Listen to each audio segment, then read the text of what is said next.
ज़मीर की किताब ज़बूर 119 उसका 19वां हिस्सा 145 आयत से 152 आयत तक। रिहाई के लिए इल्तिजा। कौफ।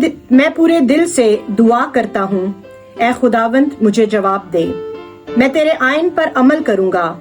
मैंने तुझसे दुआ की है, मुझे बचा ले और मैं तेरी शहादतों को मानूंगा।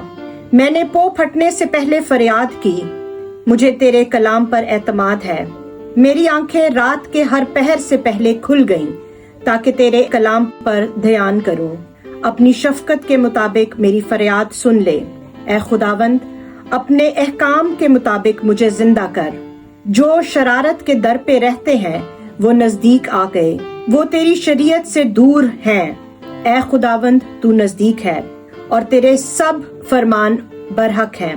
तेरी शहादतों से मुझे कदीम से मालूम हुआ कि तूने उनको हमेशा के लिए कायम किया है। आमीन।